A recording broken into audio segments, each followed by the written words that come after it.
Welcome to our Bible study from the Daily Bible Devotional. Today we are in 2 Corinthians chapter 1.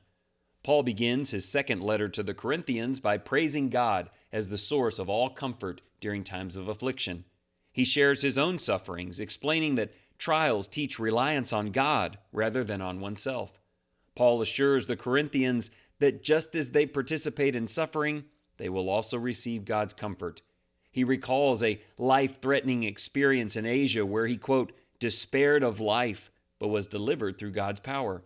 Paul emphasizes the importance of prayer, illustrating how the appeals to God by saints contributed to his deliverance. He then defends his integrity, stating that his words of exhortation and sacrificial actions are sincere and guided by Christ. Paul concludes by affirming that God has sealed believers with the Holy Spirit, ensuring their eternal security in Christ.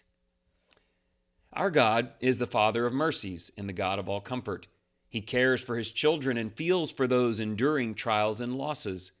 He offers eternal comfort through a relationship with Jesus Christ.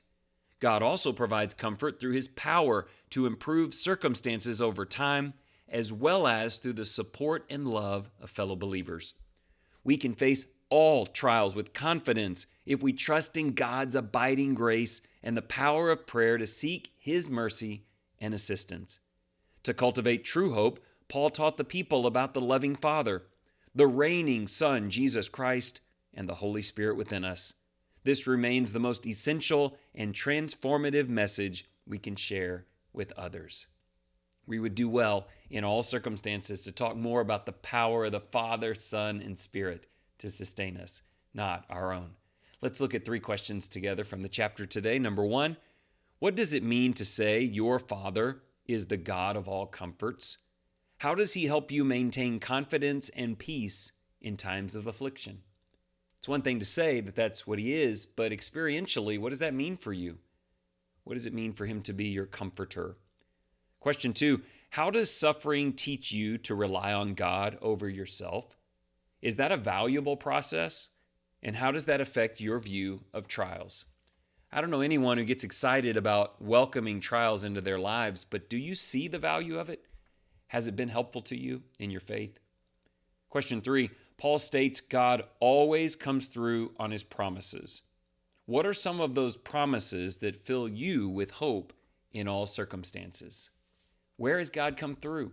Just exactly as he said that he would. Let's close in prayer. Mighty Father, we thank you for being the God of all comfort who strengthens us in every trial. When we face suffering, help us rely on you rather than ourselves. Remind us that just as Christ suffered, we too will encounter hardships, but through him we also receive untouchable and abiding hope. Teach us to share the comfort you provide with others so we may encourage those in need. Strengthen our faith and remind us that your promises are always true in Christ. Seal our hearts with your Spirit and guide us to walk in trust and gratitude daily. I don't know how that looks in the long run for you, but I know you can make that proclamation today to welcome the power of God in the Spirit and to walk gratefully. Please do that all day long, and thank you for your kind attention.